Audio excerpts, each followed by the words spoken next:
nǹkan tẹ́mi fẹ́ sọ pé èmi níbi tí mi ò wá mọ̀ bóyá tó bá lè sọ pé irọ́ ni mo níbi tí àwọn àlùjọ̀nù tí wọ́n ti bá Muhammadu sùn so mo fẹ́.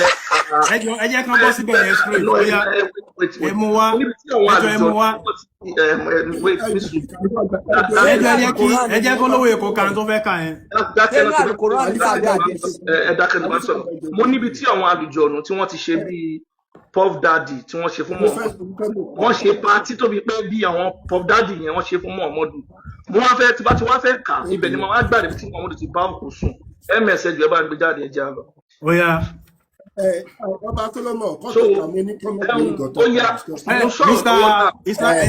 olówó èkó ẹ jẹ́ kó lọ síbi tó fẹ́ lọ yẹn mo fẹ́ ká máa move forward nísìn let him go to the ms ẹ bá ń gbé jáde. Kíngì ló ń fẹ́ sọ̀rọ̀ ẹ jẹ́ kí Kíngì sọ̀rọ̀.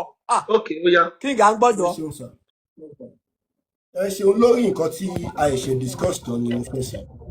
Ànábì wa Muhammad sallam ó lọ ayé ní 7th century ní Arabia. Ẹ fẹ́ wàásù ní bàbá yìí. Ní ìwàásù ẹ̀ṣẹ̀ ẹgbọ́n. Àti kánṣu ẹ̀. Àti kánṣu ẹ̀. ms ẹ bá ń gbé jáde. Àti kánṣu tàkọ́kọ́ ẹ̀ kò lórí kò nídìí. ms wà bẹ́ẹ̀ ó wà lọ́wọ́ mi ó wà ní mo wà níbí. Kọ́ gbé mi sí big screen. akọba ẹ bá ń gbé ms ẹ jẹ́ kẹ́ ms tóbi ẹjọ́. Hold on. Wọ́n fẹ́ proof kọ́tà ẹ̀ sọ yẹn rán mi. But tẹ́ ẹ bá ti rí proof láì ìṣẹ́jú méjì. mi tí ká èmi mo fẹ́ ka nǹkan tí mo sọ. No, hold on. Tí ẹ bá ti rí proof láàrin ìṣẹ́jú méjì ọ̀rọ̀ ọlọ́mọ kékeré dé yẹn a lọ sí another topic please. Ṣé ẹ ti fẹ́ proof ẹ̀ fún wa sí? Bẹ́ẹ̀ni ẹ mú 2 minutes wá kí n fi mú 2 minutes. ẹ dúró King Jasmine nǹkan kan wà tí mi understand kí ni ọba ń béèrè pé ká prove yìí. Lórí ọ̀rọ̀ ọmọ kékeré ṣé lórí ọ̀rọ̀ ọmọ kékeré lẹ́sìn wà. No ẹ ní sùúrù ẹ dúró lórí topic yẹn ọba ní sọ ọba ní pé àwọn tó ní làákà yìí ẹ jọ ọba sọ pé àwọn tó ní làákà yìí wọ́n ti rọ́rọ̀ yẹn dì mú wọ́n tán fẹ́ mú fún wa ń sìn ní wípé wọ́n rí ibi tí àwọn àlùjànnú ti ń kí ànábì mọ́lẹ̀ ẹ jẹ́ kí wọ́n kò tilẹ̀ fún wa leave that topic. ms ẹ bá ń gbé jáde ẹjọ́. ó yá kó gbé mi sí big screen ẹ ṣe.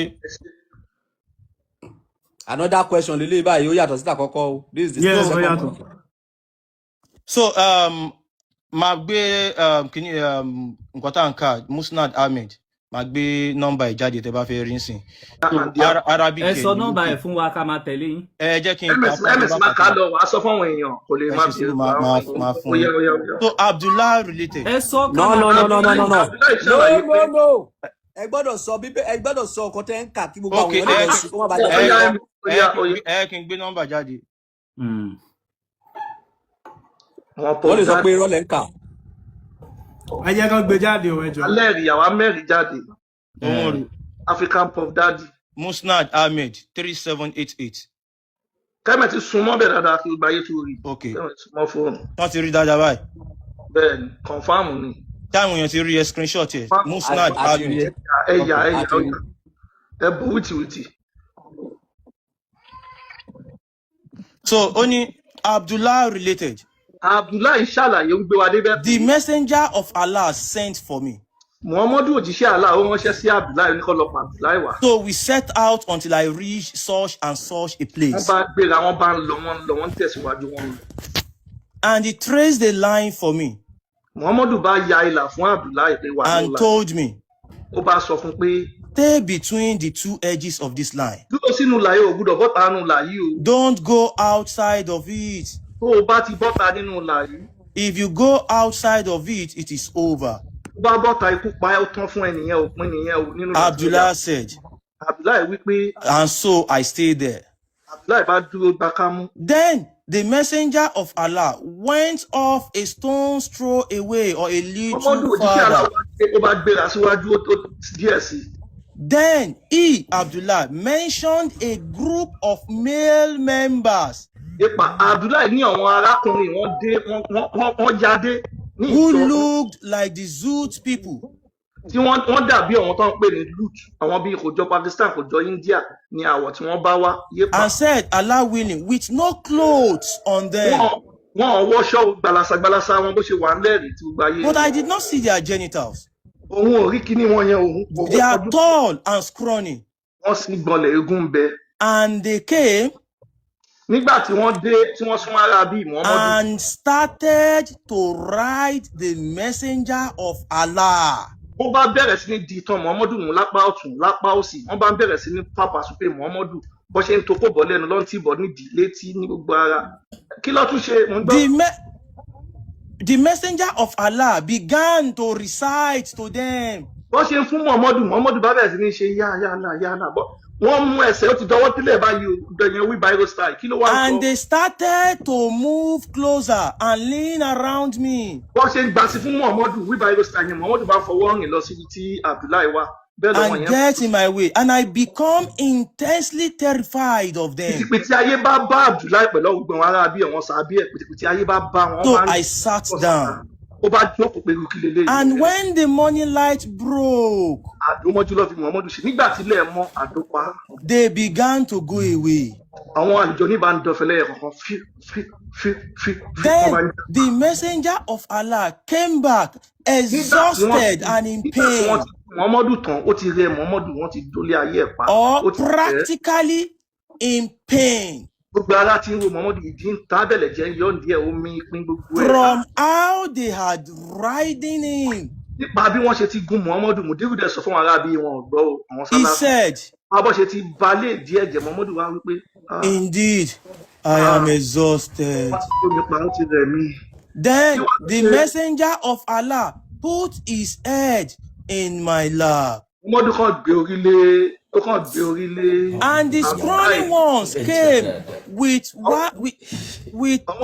white garments on. But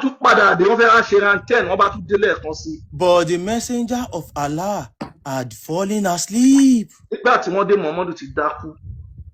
And I became more intensely terrified of them than I was the first time.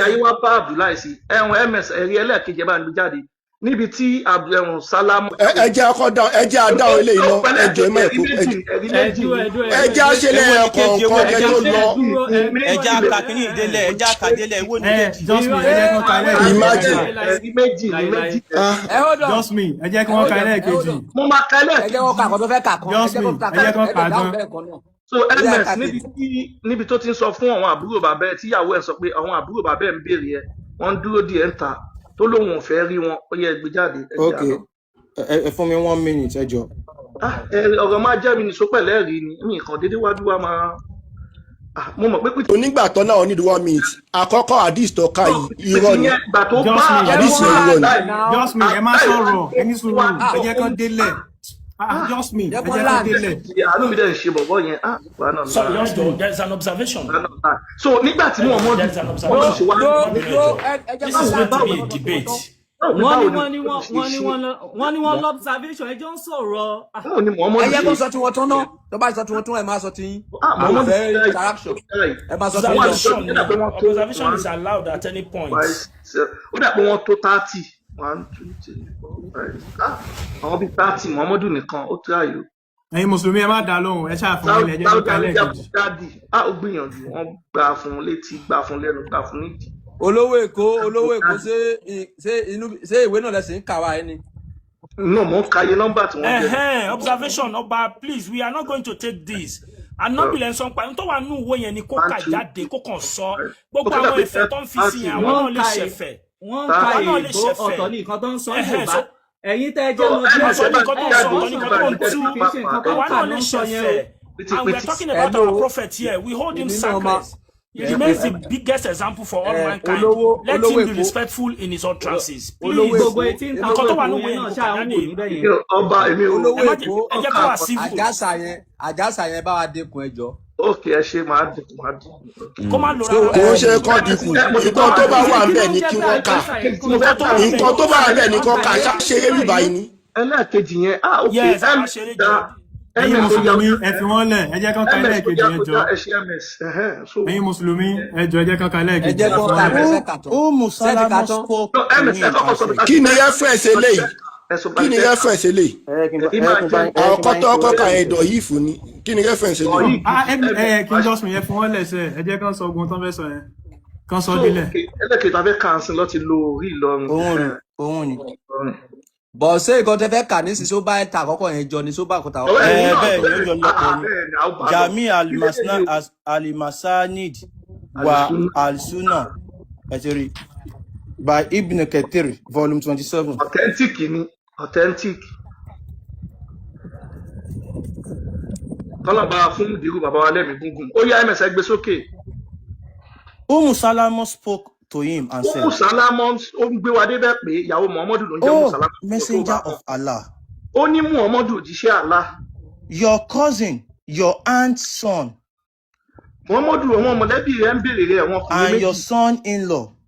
Àtàná rẹ̀ wọ́n ń béèrè rẹ̀ wọ́n ń dúró di enter. He said, Muhammadu wí pé, I have no need of them. Mi ìfẹ́ bá wọn ṣe mọ́, mi ìfẹ́ rí wọn. As for my cousin, ìyẹn nípa ti yìí tó jẹ́ àná òun yẹn.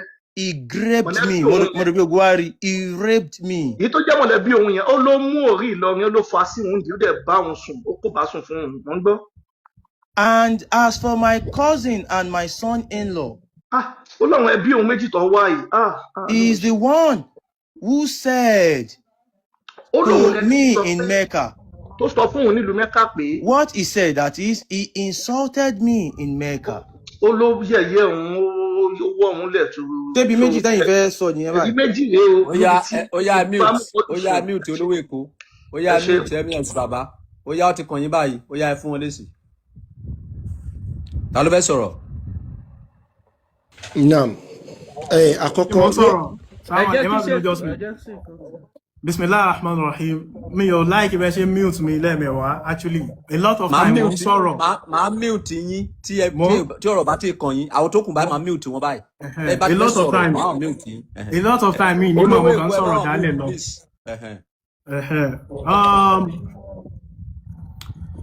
In this case, I point out to nǹkan méjì tó ṣe kókó púpọ̀ lórí ọ̀rọ̀ tí wọ́n sọ yìí. Àkọ́kọ́ nínú ẹ̀, ẹ jẹ́ ká kọ́kọ́ gbà ná pa ń gba ìbàjẹ́ láàyè lórí platform yìí. Gbogbo tí wọ́n kà jáde nísìnyí lédè òyìnbó kò síbi kankan tá a ti rí word tó jọmọ́ ìbásùn nínú ẹ̀, tó ti ẹ̀ farajọ lásán kò sí nínú ẹ̀. Tí word yẹn bá wà ń bẹ̀, kí n tó wọnú ọ̀rọ̀ lórí hadith yẹn kí wọ́n point it out nísìnyí kan gbé sójú screen. Ibi tí wọ́n ti rí word ìbásùn nínú hadith yẹn, ó yẹ fi hàn wá o. Ìbásùn lágbó bẹ̀ alákọ̀ọ́kọ́ ẹgbẹ́ mi sí big screen padà kí n tó gbàdọ́ tó wà lórí ohun rẹ̀ ẹlẹ́ẹ̀kejì rẹ̀ ó ní he raped me. Alákọ̀ọ́kọ́ ẹ ṣe sùúrù ẹ ní ọkọ̀ máa pa àṣà alákọ̀ọ́kọ́ ṣe eré lè kí ni ìtumọ̀ kí ni. Àdìsí tẹ́lẹ̀ ń kó sí ẹlẹ́ẹ̀kejì yìí ẹ ṣe sùúrù sáà kí ni ìtumọ̀ ẹ ṣe ẹ̀yin lẹ sọ pé nǹkan tá àti rí ẹ lọ sí kókó àdí eléyìí píkṣọ̀ ní nǹkan tẹ gbé sójú screen píkṣọ̀ ní eléyìí kì í ṣàdí. ṣe ẹ ṣáà ti rí. Just me ẹ má sọ̀rọ̀ ẹ má sọ̀rọ̀. ṣe ẹ má wọ ṣe ẹ ṣáà ti rí. Anybody má dá ṣe jẹ́ kí n handle MS Baba. tíra mọ́ ọkọ̀ MS Baba padà lórí alákọ̀ọ́kọ́ ni mo ti ń béèrè béèrè ó yá go on. So ẹ yẹ kí n pa àṣà alákọ̀ọ́kọ́ báyìí. Trick.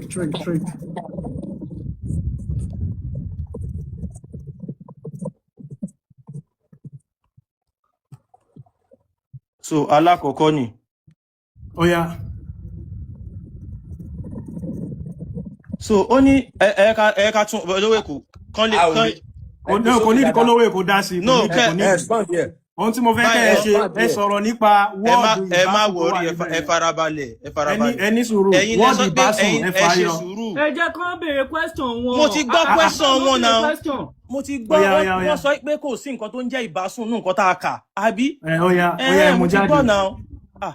So ó sọ ń bì ó ní àwọn ẹni tí wọ́n yọ yìí with no clothes on wọn ò wọṣọ. Then gbọ́ they are very tall and scrawny. Padà sẹ́yìn ẹ má sálọ padà sẹ́yìn kó tó kan tall and scrawny kí ló wà ń bẹ̀. With no clothes on but I did not see their genitals. Ó ní òun ò rí nǹkan ọmọkùnrin wọn yẹn àbí. Tall and scrawny àbí ṣe ń rí. And they came wọ́n wá and started to ride the messenger of Allah. Ó yá kí ni ìtumọ̀ ride. Ó yá ẹgbẹ́ sí Google yìí pé ṣé kí n gbé jáde fún ara yín ẹyẹ kí n bá yín gbé jáde what it means if someone rides another person ẹ jẹ́ bá yín gbé jáde ẹ má wọrí promise wọn pé ìjọba ọ̀run wà àlìjánà wà tó ń bá ń ṣe Islam wọ́n máa rí Ọlọ́run wọ́n ṣe gbá wọ́n ṣàwò now nígbà tá a fẹ́ wá sọ fún wọn sìn wípé ẹ̀sìn Islam yìí kọ́ wọ́n fẹ́ wá fi gba ilẹ̀ bàbá wọn yín ni o ẹ̀sìn Islam yìí kọ́ apá ènìyàn ni wọ́n o ẹ̀sìn Islam yìí kọ́ oníjìbìtì ni wọ́n o now ibi táwọn fẹ́ wá padà sí yẹn èhìn rere wo la máa sọ fún wọn nípa ibi táwọn fẹ́ padà sí ìyẹn àwọn ọmọ wa tó ti sọnù yẹn tó fẹ́ wá padà wá sílé yẹn ṣé a máa sọ fún wọn wípé tẹ́ bá ti padà wá sílé o ẹ kàn jókòó síbi kan ẹ má ṣe kankan o ẹ kàn jókòó síbi kan ẹ lọ máa bọ̀ Bàtálá o ẹ kàn jókòó síbi kan o ẹ má gbàdúrà kankan o ẹ sáà ẹ wà ẹ máa lo ọpọlọ yín nìkan o kí la fẹ́ máa sọ fún wọn. Bá Solomon mi ò ní wá yín tì àṣẹ ẹ ní parẹ́ máyé o ẹ dẹ̀ ní fojú sunkún àwọn ọmọ yín. Ọba Solomon àwọn bàbá wa pọ̀ wọ́n pòwe wọ́n níṣẹ́ lóògùn ìṣẹ́. Bàbá mi ibi tá a wà lénìí ṣé bí mo sọ fún yín ìlú tí mo wà láago 5 mo máa ń go tí mò ń jí kúrò nínú ilé ṣé sì làwọn fi ń ṣe ìlú tiwọn ìlú wọn tá à ń sá wá sí Ọba Solomon ṣé sì náà fi ṣe ìlú yìí tó fi níláárí báyìí ni Ọba Solomon try to understand me now ṣé India ń bẹ̀ yẹn ṣé àwọn Japan àwọn ìlú tó níláárí nínú ayé ṣé Chinese man tẹ́ bá lọ bá Chinese ṣiṣẹ́ Ọba Solomon ṣiṣẹ́ láyé yín mọ́ Chinese man kò sí ọ̀sán kò sí àárọ̀ kò sí alẹ́ bàbá mi ṣé bá sọ pé a fẹ́ ká yípadà rere kó dé bá wa ẹ jẹ́ ká padà síbi iṣẹ́. ok ní pọ́ìntì kan ni wípé ìwà ẹ̀sùn wa ni wípé ẹ fi ẹ̀sìn sílẹ̀ ẹ padà sẹ́nu iṣẹ́. Ọlọ́run ò gbẹ́sìn lẹ́yìn lọ́wọ́ ẹ lọ máa ṣiṣẹ́ ẹ lọ máa ṣiṣẹ́. Aláàjì ṣe ti gbọ́ ọkọ̀ tó ń sọ fún yín báyìí. Mo ní ìbéèrè kan ni. Àti gẹ́ẹ̀tì pọ́ìntì yín báyìí mà àti gẹ́ẹ̀tì pọ́ìntì yín. Bàbá mi òkú á kú àwọn àfa àgbọ̀ inú morúkọ agbọ́ ti kú yọ̀ òkú á kú inú gbogbo yín á máa dùn. Ẹ ò ní ìdí àti bú wọn ṣe à ń ṣe amendment yẹn ẹjọ́ ti tó mọ̀. Aláàjì ṣèkì hold on mò ń bọ̀ lọ́dọ̀ yín. Aláàjì ó yá wọ́n ní ká fi ẹ̀sìn sílẹ̀ ká lọ máa ṣiṣẹ́ kí lè rí sí wọn ò ní ká wọn sọ pé ká padà ṣiṣẹ́ sí. Bẹ́ẹ̀ ni mo ní ìbéèrè kan fún wọn. Ok. Ìlú wo lẹ̀ ń gbé mà? Pẹ̀lú ìlú tí mo gbé ìlú tí mo gbé mo sọ fún yín. Ó dáa èmi fẹ́ sọ nǹkankan fún yín. Iṣẹ́ là ń ṣe níbí yìí. Ẹni sùúrù èmi fẹ́ sọ nǹkankan fún yín. Mo ti travel to bí 12 countries. Ṣóyè yín kò sí ìlú kan tẹ́ ẹ dé tẹ́ẹ̀nì bẹ́lẹ́sìn bẹ́ẹ̀ ọ̀kan nìyẹn ẹlẹ́ẹ̀kejì òun ni pé bí wọn jẹ́ mùsùlùmí wọn jẹ́ India tí ń bọ̀rìṣà bí wọn jẹ́ India wọn sá máa bọ nǹkan kan ìyẹn nílùú wọn now mo wá fẹ́ fi nǹkan kan yé yín pé tẹ́ ẹ bá ní ká máa ṣiṣẹ́ ẹ jọ sáà ṣiṣẹ́ Nàìjíríà tá a wà yìí sáà ṣiṣẹ́ ojoojúmọ́ là ń ṣiṣẹ́ ọ̀kan nìyẹn ẹlẹ́ẹ̀kejì wá ni pé bá ọ̀tọ̀ láàyè iṣẹ́ ọ̀tọ̀ láàyè ẹ̀sìn ní tó fa ẹ̀sìn ni pé mo fẹ́ rọrùn wọ̀ mi ò rọrùn wọ̀ ò ní pọ́blẹ́mù tá a ní lórí ẹ̀sìn so ìtẹ́yìn wá ń sọ fún wa nísìnyí pé ṣé iṣẹ́ máa gbé wọ wọ̀jọba ọ̀run ni ìbéèrè mi nìyẹn. Kàbí ẹ̀yin ò gbàgbọ́ nínú ìjọba ọ̀run. Àbẹ́yìn ò gbàgbọ́. Ó yá acceptor ẹ dáhùn. Bàbá mi like I said mi ní wáyín tí ẹ ṣeun Aláàjì ẹ ṣé mo dúpẹ́ tẹ́ bá sọ wípé ìjọba ọ̀run wà pé tá bá kú tán Ọba Solomon ẹ jọ̀ọ́ ẹ gbọ́ question yìí dáadáa ẹni tó mọ ibi tí a bá kú tán wọ́n mọ ibi tá à ń lọ ipe ibì kan wà tá a máa lọ káwọ́ sẹ́yìn tí wọ́n máa béèrè pé báwo la ṣe lólé ayé wa àbí kí n tó lè gbàgbọ́ ẹ bá mi béèrè lọ́wọ́ Aláàjì pé níbo ni mo ti ń bọ̀. Ẹni tó bá mọ ibi tí n bá kú tán tó mọ ibi tí mò ń lọ ó gbúdọ̀ ṣàlàyé ibi tí mo ti ń bọ̀ fún mi. Ṣé bó mọ ibi tí mò ń lọ tí n bá kú tán ó gbúdọ̀ mọ ibi tí mo ti ń bọ̀. Aláàjì ẹ̀yin ẹ sọ ibi tẹ́ bá ti sọ ibi tí mo ti ń bọ̀ fún mi ọdún 9 oṣù 9 tí mo lò nínú ìyá mi alukurani tí mo kà tó prepare mi fún ayé tí mò ń gbé lọ́wọ́lọ́wọ́ yìí àáfà tó kírun fún mi tó sọ fún mi pé ilé ayé tó ń lọ yìí o ẹ jẹ́ kí n dáhùn ẹ ní sùúrù ẹ jẹ́ n gbé question mi kalẹ̀ kẹ́ ẹ understand oṣù 9 tí mo lò nínú ìyá mi ẹ máa sọ ìwé tí mo kà tó prepare mi fún ayé tí mò ń lò yìí tó sọ fún mi pé máa jẹ ìyà kí n tó jíṣẹ́ o ojú mi máa rí o máa ṣiṣẹ́ ni o ẹ wá sọ àáfà tó kírun fún mi àbí àáfà tó ṣàlàyé fún mi bí ìrìn àjò mi ṣe máa rí nínú ayé nínú ikú ìyá mi fún oṣù 9 yẹn tẹ́ bá ti lè ṣàlàyé yẹn fún mi ẹ wá sọ máa wá gbà pé òkè tí n bá kú tán lóòótọ́ ẹ mọ ibi tí mò ń lọ ẹ ṣeun. Question tẹ́ béèrè ni pé ibo lẹ ti ń bọ̀. Bẹ́ẹ̀ni. Ibi tẹ́ ti ń bọ̀ òun ni ibi tí Adam àti ìyá ńlá wa wà o ibi tí wọ́n ti kọ́kọ́ dá wọn sí ibẹ̀ la ti ń bọ̀. Ṣé ẹni evidence ti. Ibẹ̀ la ti ń bọ̀ gbogbo ẹni sùúrù sà ẹni evidence wípé ibi tí èmi àtẹ̀yìn ti ń bọ̀ ní Ádámù àti Àwáwò ti ń bọ̀. Bẹ́ẹ̀ ni sà torí pé inú ikú wo náà dá Ádámù sí. ẹ ṣe torí pé ibẹ̀ ni ibi tí ìjẹ́ èèyàn àkọ́kọ́ ti wáyé sẹ́yìn pé èèyàn ní èèyàn lèmi náà sẹ́yìn gbọ́ sà. Sẹ́yìn pé bí èmi ṣe wá sáyé yàtọ̀ sí bí Ádámù ṣe wá sáyé. màá dáhùn débẹ̀ màá dá yín lóhùn débẹ̀ sà màá dáhùn débẹ̀ ṣe rí èèyàn ní yín báyìí èèyàn lèmi náà. Bẹ́ẹ̀ni. Now so bí Ọlọ́run ṣe dá Adam àti Eve ó dá wọn gẹ́gẹ́ bíi pé àwọn èèyàn àkọ́kọ́ rè ṣé ẹ mọ̀ pé àwọn ni Ọlọ́run pàṣẹ fún pé kán máa lọ sórí ilẹ̀ kan lọ bí sí kán lọ rẹ̀ sí. Nígbà tí Ọlọ́run pàṣẹ fún wọn pé kán lọ máa bí sí kán lọ máa rẹ̀ sí ìtàn pọ̀ nbẹ̀ mi ìfẹ́ lọ bẹ̀ ni pé kán lọ máa rẹ̀ sí ṣé ẹ mọ̀ pé nígbà tí wọ́n wà nínú ọgbà Eden tí a máa ń sọ pé wọ́n jẹ apple wọ́n ṣe gbà ṣé ẹ mọ̀ pé wọ́n súnmọ́ra wọn ni sà. Kó tó wá di pé. Ok kí lẹ ẹ sọ̀rọ̀ ẹ tó padà sọkọ tẹsán sí. Ṣé ẹ mọ̀ pé nínú ọgbà Eden tí wọ́n wà. Ṣé ẹ mọ̀ pé àwọn méjèèjì kì í ṣe pé wọ́n súnmọ́ra wọn ni apple tá à ń sọ. Kì í ṣe pé bí wọ́n jẹ èso. Irọ́ wọ́n súnmọ́ra wọn ni. Àlùkùránì àwọn ló sọ bẹ́ẹ̀ sà. Màá débẹ̀ ẹ jẹ́ kí n yanjú question àkọ́kọ́ yẹn. No. Ẹ gbọ́dọ̀ kọjá ibẹ̀ because tẹ́ bá kọjá ibẹ̀ kò ní yé wa. Ṣé Àlùkùránì ló sọ dàbẹ̀ yín lẹ sọ bẹ́ẹ̀? Èmi kọ́ mo sọ bẹ́ẹ̀.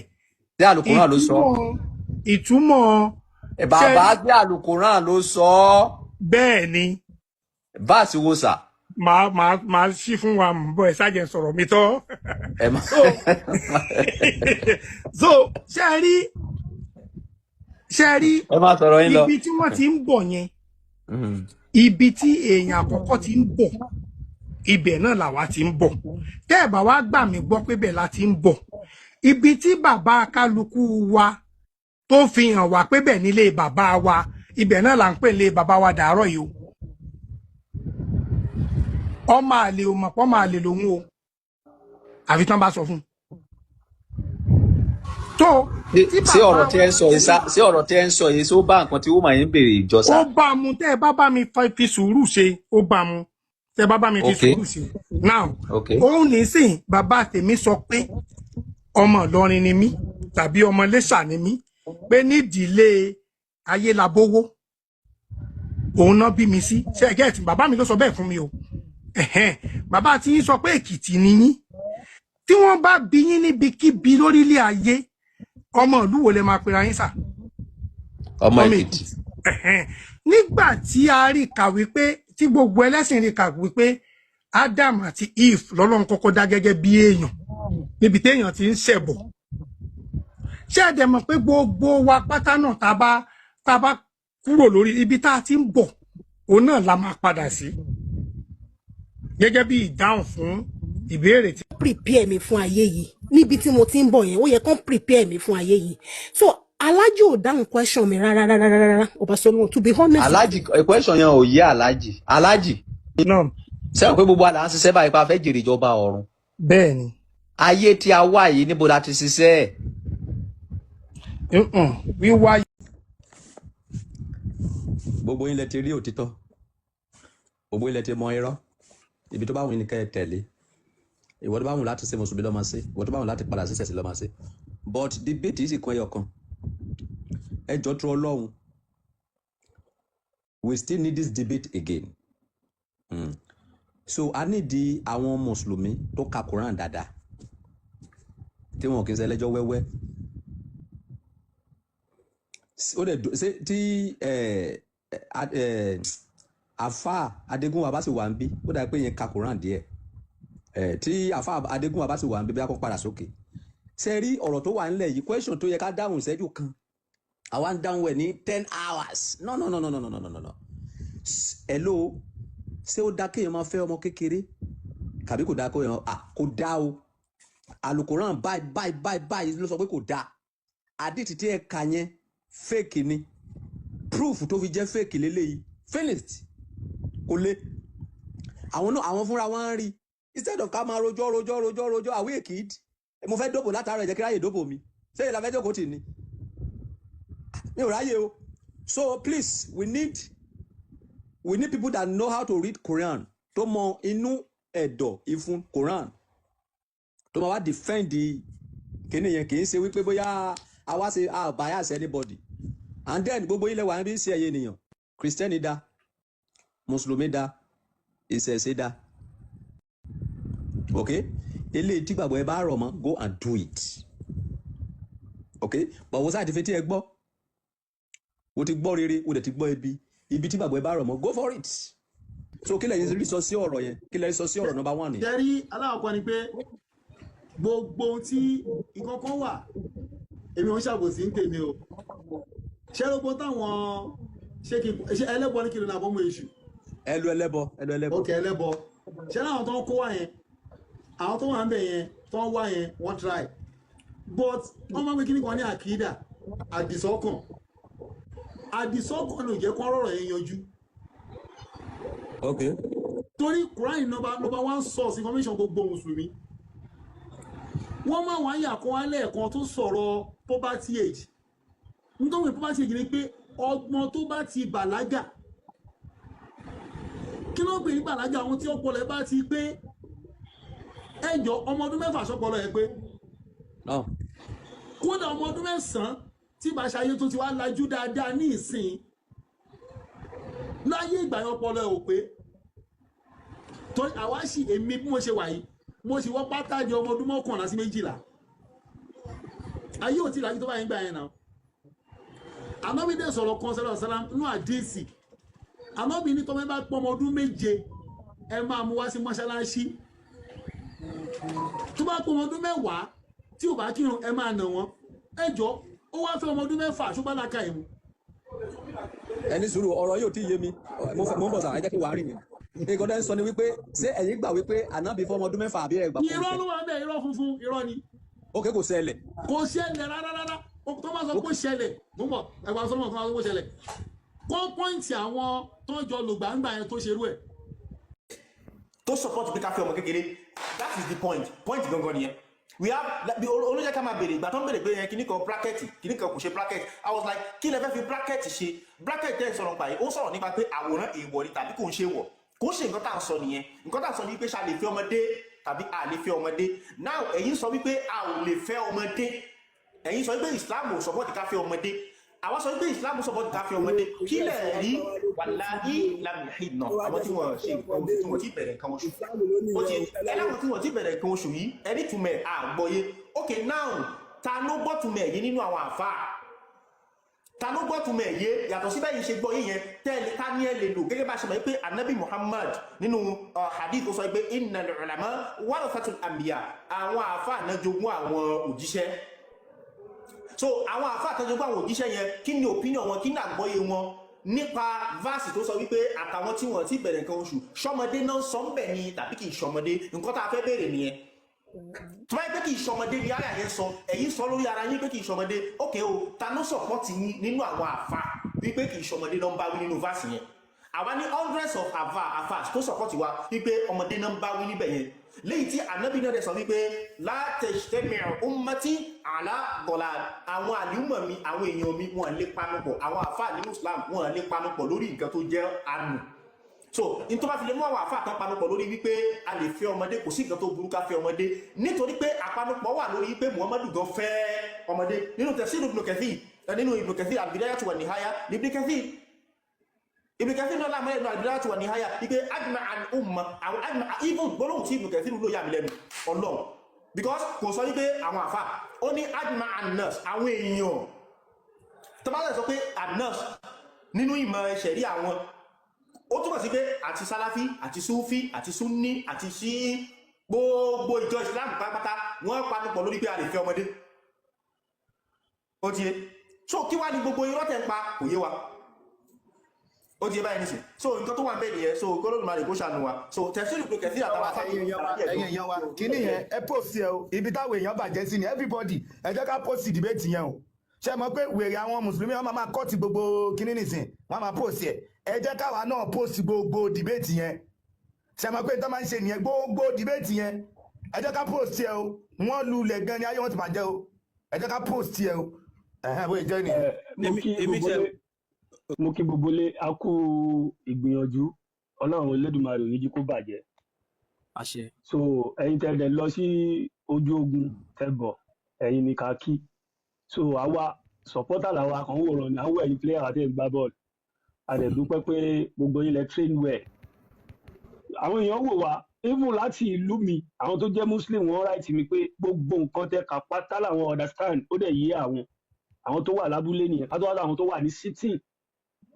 Àkọ́kọ́ gbogbo nǹkan yóò ṣe kọ́ta máa argue sí àwọn tó wà ní yóò wọ́n dági ànábì so sábà bí ẹjọ́ jà àti èèyàn inú káwà méjì bẹ́ẹ̀ wù lẹ́bẹ̀ẹ́ ojú ọ̀rọ̀ ni ó fọ́ nìkan Ọlọ́run ṣàánú wa so Afa Malik ìkan tí mo fẹ́ kẹ́ ṣe ni pé ti Aisha àbí ti ọmọ kékeré ta sọ yẹn ìgbà tí Muhammadu fẹ́ Aisha tó lọ tọrọ ẹ̀ lọ́wọ́ bàbá rẹ̀ àdìsí kan wà tí Abubakar àbí kí orúkọ Aisha tó ti sọ̀rọ̀ fún Muhammadu pé ọmọ yìí kéré ìgbà tó tún wá fẹ́ fi ọmọ Muhammadu náà èèyàn kan fẹ́ fi ọmọ Muhammadu àwọn sàábì Muhammadu náà ni Muhammadu sọ fún ẹni yẹn pé ọmọ òun kéré so àáfàá dàbí kí náà pè tó wá ń sọ pé Aisha ti dàgbà sẹ́mọ̀ nǹkan mi wà tó ń sọ bẹ́ẹ̀ lẹ́nìí tí ò bá làákàyè mọ́ ẹ̀yin sọ̀rọ̀ lórí ahun àwa ń gbé evidence jáde ẹ̀ wá ń lọ ká máa lọ sí gọ́ọ̀bù lágbára jà láàlọ́ ni ẹjọ́ ms àbí Afa Malik Ọbásanlá mo kí níbi tí Muhammadu ti fẹ́ fẹ́ Aisha tó lọ bá bàbá Aisha kí ni bàbá Aisha sọ ẹjì ká play ẹjì ká sọ kàkà tẹ̀síìrì kàn gbé hadith yẹn jáde. ẹ̀ẹ̀kejì ìgbà tó fẹ́ fi ọmọ Muhammadu náà kí ni Muhammadu sọ nígbà yẹn this is a common sense àkọwà nígbà nǹkan táwọn ń ṣe àkọ gbé dání pa òròjọ lásán àwọn òròjọ ẹni tánù lárántà ìlárántà ìbàjẹ́ bẹ̀rẹ̀ ṣe sílẹ̀ Yorùbá for more than 200 years àwọn bàbá wo òde gan wọn níta lọ bá lọ àbọ̀ ló dé yìí àwọn àríkà nínú àwọn òwe yín ok dọ̀yìn fún wa sọ yìí wà èyí lásẹ̀ mọ̀ àṣìwé kẹwàá àti èso ìjìnlẹ̀ lọ́dà ìsìlámù ẹ̀yìn ẹ̀balẹ̀ Yorùbá jẹ́ ẹ̀ṣẹ̀lẹ̀ Yorùbá báṣubàṣu ti àbọ̀ Muhammadu ló dé yìí àṣìwọ́n bá Muhammadu sùn àṣìwọ́n fọkọ́ lùdì Muhammadu àṣìgè ní Muhammadu ẹjọ́ bá gbé àdìsẹ̀ jáde ms kàkà káwọn èèyàn lẹ́ẹ̀n àwọn èèyàn sì wọlé bọ̀ wá. ẹ kú wájú o Àkànbí olówó Èkó Malik Musa ms baba Ètòláyé gbogbo ẹ̀yin níwájú aláṣọwáìp olówó Èkó mo kí gbogbo ilé ẹ kú wájú o. so bí àlífà àgbàbó ṣe lẹ́nu tó so àsìkò mọ kankan wàláì orí rẹ kú gidi. ẹjọ wọn sọ pé ọba Ṣọlá mi mọ̀ pé iná kì í sí aláṣwáìf lè pa àlífà àgbà ó ní kíní wà ń bẹ̀ sí pé ọba ní ká máa bọ̀. ẹni tèmi náà ti sọ ẹja lọ bá bọ̀bọ̀ Jamiu Ajagun àyè Jamiu wà ń bẹ̀ ní ká máa bọ̀. ẹni sùúrù no a need láti lọ ọba ti conclude ní tó conclude sí níbẹ̀ ni wípé àwọn àáfàá míì tí wọ́n bá gbójú ni kí wọ́n máa bọ̀ kí sàwọn eléyìí mọ́. ẹ jẹ́ ká lọ dáadáa ẹ jẹ́ ká lọ ẹjẹ́ bí àyè náà ẹjẹ́ lọ fẹ́rẹ̀ èyí lẹ̀. ẹjẹ́ lọ bá rárá Mr. Malik ti lọ. ok Adégún ò ní level. ẹjí máa jẹ́ fáwọn àdìkẹ́ lọ bá. ìṣubí yẹ ká lẹ́jọ́ aláwọ̀ ẹ̀ kọ́ntínú níbi tí ibi tá a dúró sílẹ̀ ọlọ́bẹ̀ jẹ́ ká bẹ̀rẹ̀ sí máa ká lọ ẹ bá ní ọ̀rẹ́ sọ so bí Muhammadu ṣe fẹ́ bó ṣe fẹ́ Muhammadu lọ́dọ̀ Abubakar bó ṣe fẹ́ fẹ́ Aisha yẹn so ẹ̀jí ká sọ bó ṣe fẹ́ ìyàwó Muhammadu bó ṣe fẹ́ fi ọmọ Muhammadu náà ẹ̀jí ká sọ so nǹkan tí mo kàn fẹ́ contribute náà ni. okay ẹ ṣe Àkànbí ẹ já sáré wo kínní the thing is mo mọ̀ pé bí live yẹn ṣe máa end nìyẹn because irú àwọn people ti pọ̀ jù mo béèrè ọ ní pé Aisha bàlágà ìgbà táná bí bá a sùn mo béèrè evidence wọ́n gbé UNICEF wá Through Islamic evidence, you understand, right? Anybody to check Sharia law, child marriage one in way, according to the steps of Nabi Muhammad, Rasulullah sallallahu alaihi wasallam. Now, amatu kaibi bayi again. Madegbe awon imam mẹ́rẹ̀ẹ̀rin mo de bi wọ́n fẹ́ rí. None of them wọ́n gbẹ́rí kankan wá. On gbe Quran 4:6 wá. Ẹni tẹ́ bá ti ẹja kọ́kọ́ deal pẹ̀lú yẹn. Fún everybody.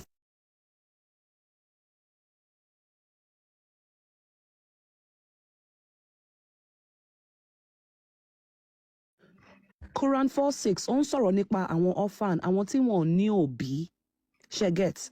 Adewo ìdí tí aya yẹn fi sọ̀kalẹ̀. Now, Wahidi ti sọ fún wa pé ó ní prove orphans. Ó ní this was revealed about Thabit ibn Rifa and his uncle.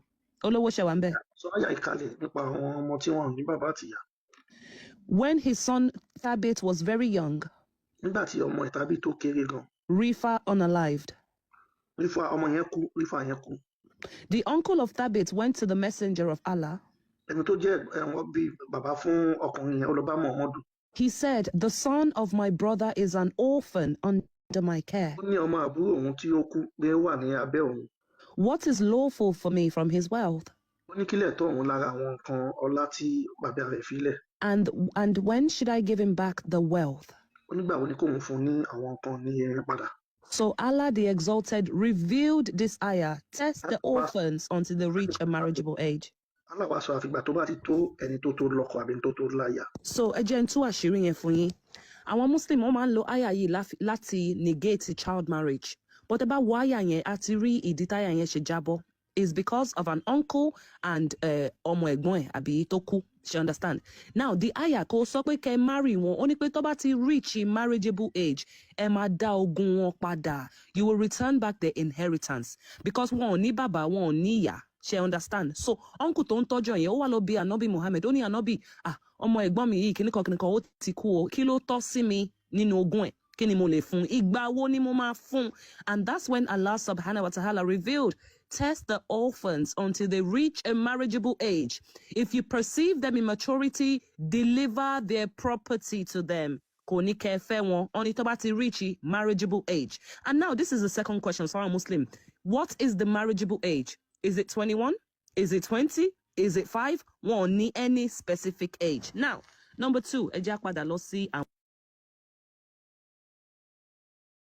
nínú Islam ẹ lè fẹ́ ọmọdé because one contradicts ara wọn ni. And being, we were asking you, how old ni Ànábì ìgbà tó fẹ́ Aisha? Ẹ̀yin náà sọ pé 6. Ẹ wá ń try láti sọ pé a 6 years old can be an adult. Like, ẹ jẹ́ kó make sense now. People are not stupid. Now, olówó ẹ̀kọ́ ẹ jẹ́ ká bí báyìí.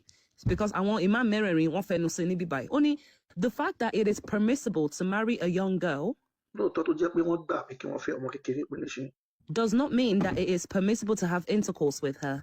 Túmọ̀ sí pé ó lè bá lájọṣepọ̀. Rather, that should not be done until she's able for it. Ó ní wọn ò gbọdọ̀ ṣe àyàfi tó bá jẹ́ pé ó ti tó gba tibítibí.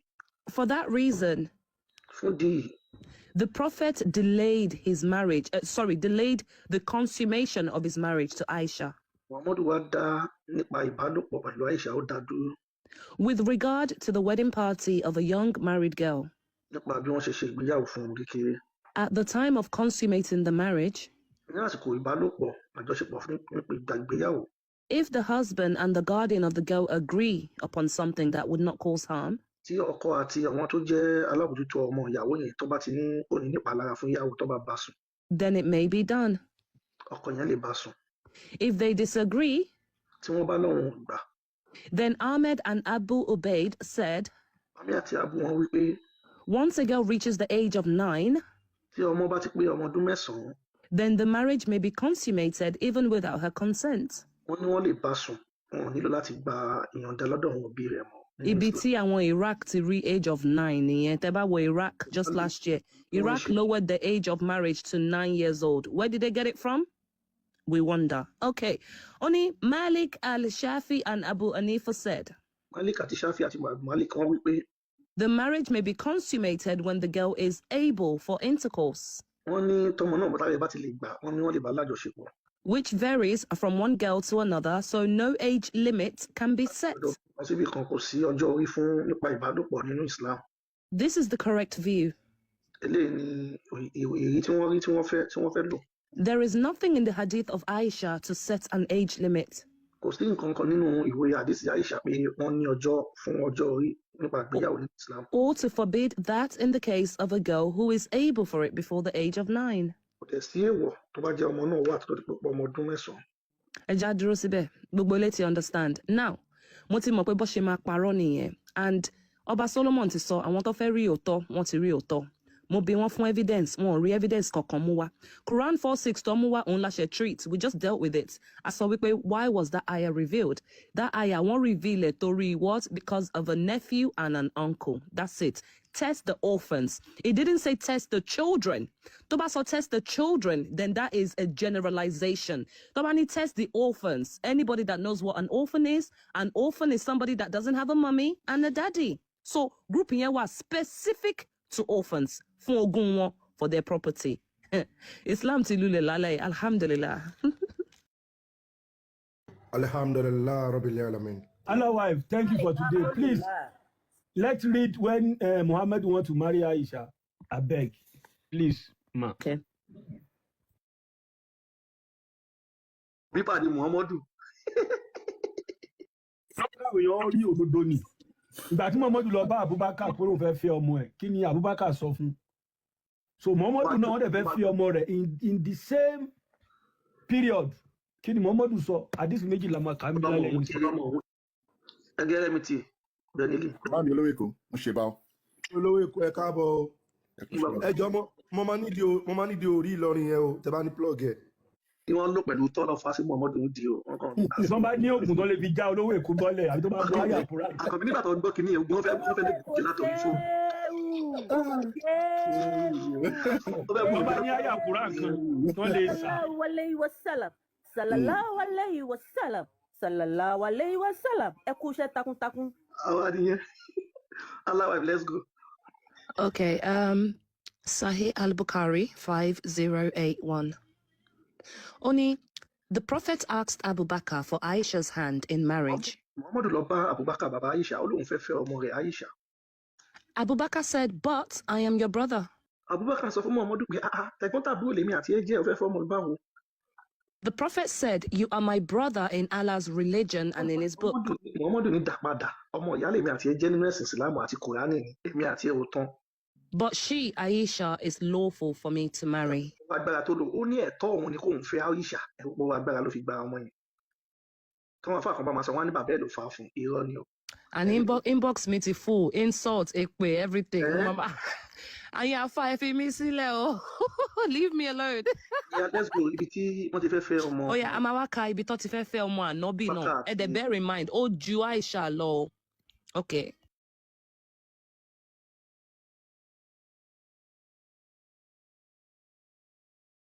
Bọ̀bọ̀ yẹn kò mọ kan kò dáka Kùránì ẹyọ kan ó ní mo lè má mọ̀ lórí ẹwọ ẹ bá mi gbé jáde lọ́dọ̀ yín kí ni Kùránì yẹn Kùránì kí ni náà o like ẹlòmíì kan máa kó ń gbọ̀nsẹ̀ ẹnu òbí àyẹ̀ ló ń pè pé kò máa sọ lárúbáwá àwọn ò sọ lárúbáwá àti ní ìtọ́jú PhD lọ nínú àdìsí nínú Kùránì nínú tẹ̀sí ṣe mọ research àti. ṣé o ní kọ́ wá sí agbèrò Mẹ́kà ni.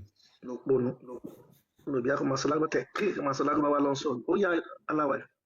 This is Sunan an-Nasa'i 3221. Narrated by Abdullah bin Buraida.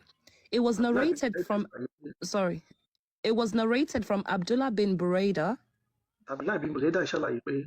that his father said, Abu Bakr and Umar, may Allah be pleased with them, proposed marriage to Fatima,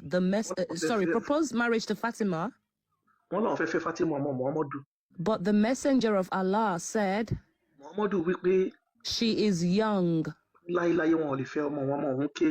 Then Ali proposed marriage to her, and he married her to him. Ṣé Fatima or Aisha lọ? You Alpha, you guys just love to lie. Yeah, Aditi la fẹ́ lò as defense lẹ́ẹ̀kan pé ká ní pé Muhammadu fẹ́ Aisha lọ́mọ ọdún 6 ni àbí ó support child marriage kí ló dé tóun náà wò lè fi ọmọ ẹ̀ pé òun náà ó fajúró pé ká fi ọmọ fọ́kọ ní kékeré ò dáa pé ìdí tó fi Fatima lẹ̀ fún ẹnìyẹn at age 16 nìyẹn nílé tẹ́ bá wà ní tìgbà tí ànábì fẹ́ fẹ́ ọmọ rẹ̀ ẹ kọ́ wá agbára ló fi gbà ẹgbẹ́ yẹn sọ pé yóò fẹ́ ọmọ òun ibi tí bá ibi tí wà náà bí àkùrọ̀ ọ̀dẹ̀ ni tó sọ tí ànábì ti advice bàbá kan pé kí ló tí ò fẹ́ ọmọ kékeré tó lọ síta.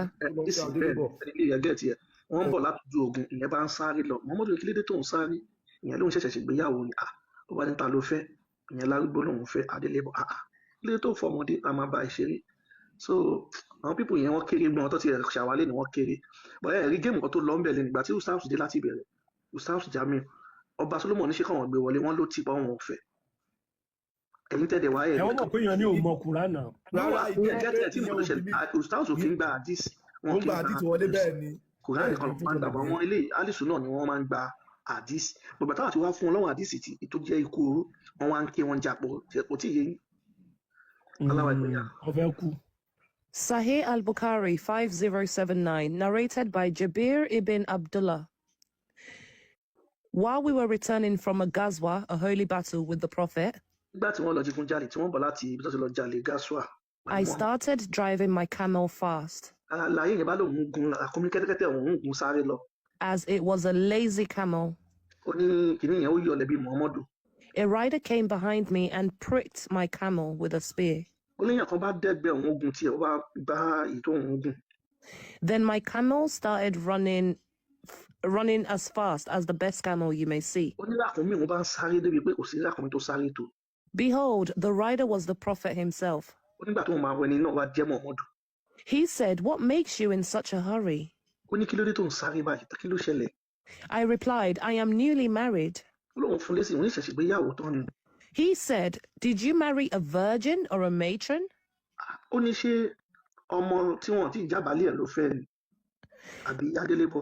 I replied, "A matron." He said, "Why didn't you marry a young girl so that you may play with her and she may play with you?"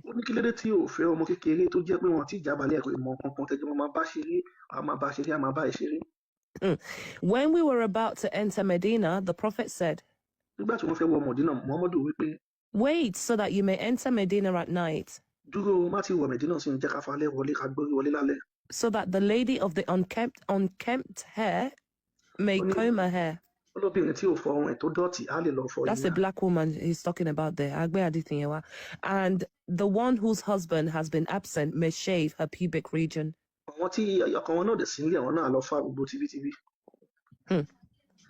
I not be advised I can't fail more day so that I barawa shere. It's so funny for me ni on try láti sọ fún mi pé a 6-year-old is an adult. Ṣé orí ìgbàlẹ̀ ni? topic take time gan so ms ẹjọ ẹfún ẹ wọn ń tẹ láti defend ni wọn kàn parọ́ àti pé host yẹn ó yẹ kó ti dájọ́ kó bá wa wọn ti dájọ́ so ms ẹ fún wa níbi tí wọn ti ráyè. àwọn ti pa èèyàn nílọrin lónìí ẹ̀sìn wọn sọ pé kán pa wọn ti pa èèyàn nílọ ní Òṣogbo lónìí nínú bọ́ọ̀sì. tó ti ní kí wọ́n ráìdì Muhammadu yẹn jẹ́ kí gbogbo ayé rẹ̀ ṣe. èyí ni mo tún gbọ́ lọ́tún jiyàn ráìdì o wọ́n láwọn èèyàn wọṣọ wọn wà ní òwò wọ́n dẹ̀ ráìdì Muhammadu ṣé wọ́n gùn lẹ́ṣin ni ṣé kẹ́tẹ́kẹ́tẹ́ ni Muhammadu ni wọ́n mú orí Ìlọrin wọn fa síyàn ẹni ṣé mẹ́sì sí mbẹ́ ni. ọba tó lọ́mọdù gẹ́ pariwo pé olówó Èkó àjàsà yìí pọ̀. ẹ bọ́ ló ṣẹlẹ̀ ó mú tún bí kò lárí mọ́ bẹ́ẹ̀ dì báyìí. ó fẹ́ rọ̀ ní fọwọ́ bẹnu ni. ms ṣé wàá bẹ́ẹ̀. mo wà bí olówó Èkó mọ́ bọ̀. wọ́n máa lọ máa lé aláyé yẹn ṣàbòsí ni nǹkan tẹ́ máa gbọ́ lọ́la ń sìn ni wọ́n máa ló ṣàbòsí. mo fi Ọlọ́run ra tí wọ́n bá lójú tí wọ́n jáde lọ́la. wọ́n ti fẹ́ lọ́wọ́ àwọn bá lójú tí o àwọn èèyàn fi kọ́mẹ́ǹtì báyé wọn jẹ́ mo jẹ́rìí àwọn ọmọ Yorùbá àní gbogbo ìlú mi náà ti ń wò wá tọkàn kọ wọn kàn da mẹ́sẹ̀gì bomi WhatsApp ni Ọlọ́run. àkànbí ẹjọ́ ẹjẹ́ tẹ́ ẹ bá gbàgbà mí láàyè kí n kàn sáré make submission mi. mo ń bọ̀ ìṣẹ́jú kan má bínú olówó Èkó kí lẹ sọ mo ṣe àwọn èèyàn kan pè mí gan ni pé àwọn èèyàn ń gbó kí ni yẹn lọ. mọ́dún sí ms. ok ká tún kí ni yẹn kà bí. kí o gbọ́ wọn yẹn kálá wọn. ẹ jí kẹ́ni yẹn sọ̀rọ̀ náà ms. mo kí gbogbo yín olówó Èkó ms baba àkànbí ọlọ́ba Allah's wife ìfá mi ò mọ nǹkan tí mo fẹ́ sọ nípa nǹkan tó ṣẹlẹ̀ lọ́dọ̀ ọba Solomon lálẹ́ I can only say that you guys are very very wonderful. Sherry, ms baba make a claim come from the beginning tí ó dẹ̀ máa ń wà mind mi tẹ́mi náà bá dẹ̀ engage àwọn èèyàn sometimes nǹkan tó máa ń sọ nìyẹn wọ́n ní àwọn ms bàbá yẹn ìkakúra náà ká o àwọn náà kọ kíní yẹn o kò sí nínú ìwé àwọn o but almost ó rà pé a fẹ́ clock 18,000 view at a point mi ò gbọ́ bí tí wọ́n ti debunk gbogbo nǹkan tí wọ́n ń kà pé kò kí ń ṣe ìwé àwọn lálẹ́ yìí wọ́n kàn wá nǹkan tó fi fẹ́ kí káńtà nǹkan tá ẹ̀ ń sọ níbẹ̀ yẹn lálẹ́ yìí so which is a big win pé nǹkan tẹ̀ ń kà because the very first thing tó wá kọ́ sọ ni pé àìkàkùkà náà ń kà kò ń ṣe inú ìwé wa náà ti ń kà àwọn náà mọ bí wọ́n ti rí nǹkan tó ń kà but nǹkan tó ṣẹlẹ̀ lálẹ́ yìí ó jẹ́ ká mọ̀ pé kò sẹ́nibọ̀dì tó ń fabricate nǹkan kan ṣe rí nípa pé kéèyàn lè ronú fúnra rẹ̀ kó lè deduce pé wọ́n kà nǹkan àwọn àfáà máa ń lo trick kan wọ́n á ní ìmọ̀ yín ò gbé ní nǹkan tí a jọ lọ sí school tá a kà tá a mọ ìtumọ̀ ẹ̀ kí wọ́n á tẹ̀ máa dúró fún ẹnìkan kó ṣe wá fún mi ní explanation ti tiẹ̀ in his own word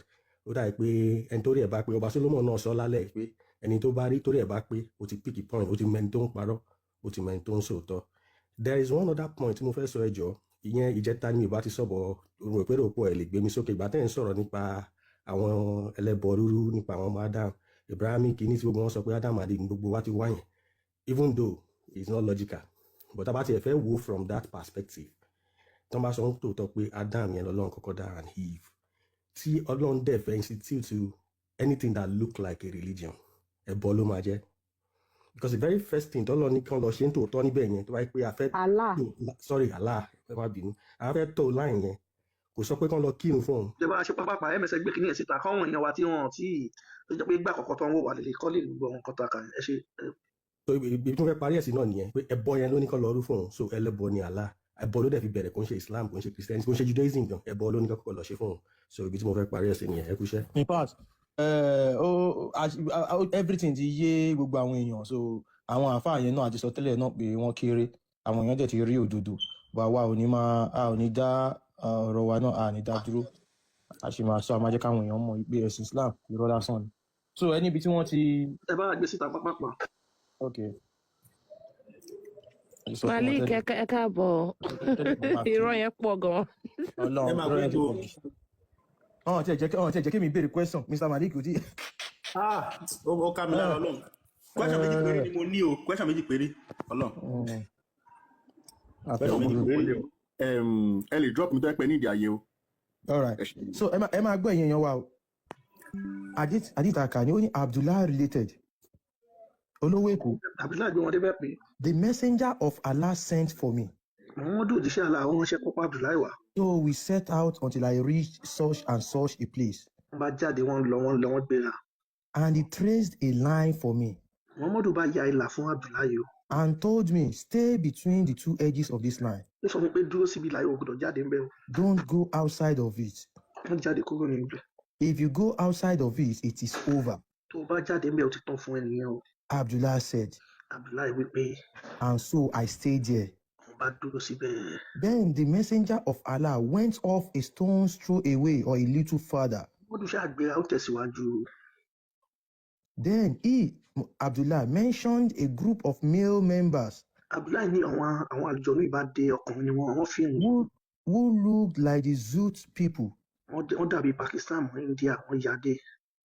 Said Allah willing with no clothes on them. Wọ́n ṣe wọ́n ti wà ní òwò gbalasagbalasa. But I did not see their genitals. Wọ́n ò rí nǹkan ọmọkùnrin wọn tó rí nǹkan jùmọ̀lẹ̀. They are tall and scrawny. Wọ́n sì gbọ́lẹ̀ wọ́n dẹ̀ lè egun. And they came and started to ride the messenger of Allah. Nígbà tí wọ́n dé wọ́n fi orí Ìlọrin sí Muhammadu dì wọ́n dẹ̀ bẹ̀rẹ̀ sí ní gbà lọ́tún lósì. And the prophet of Allah began to.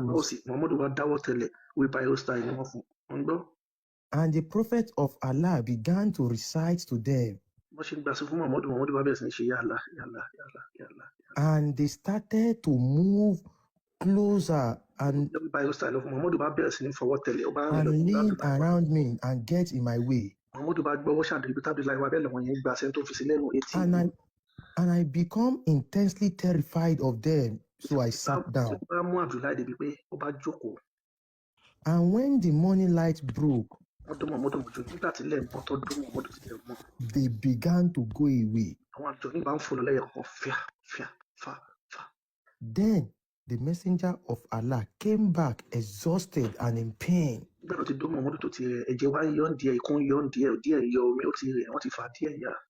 Practically in pain. ti dún mọ́ mọ́tò ti rẹ̀ ayé ẹ̀ ti bàjẹ́ ó ń tún gbára ń ro. From how they are deriding him. Nípa bí wọ́n ṣe dún Muhammadu pa wọ́n fà He kí ẹ̀yà said, bẹ́ẹ̀. Muhammadu wí pé indeed, I am exhausted. Abdullahi ó ti rẹ̀ mí wọ́n ti dún òun pa. Then the messenger of Allah put his head in my lap. Muhammadu bá gbórí ẹ̀ létọ́ Abdullahi pé wọ́n ti dún òun ṣe léṣe. And the scrawny ones came with tall white garments on. Torí ìbá tún dé wọ́n bọ̀ wá ṣe rántẹ́ pẹ̀lú aṣọ funfun lọ́rùn.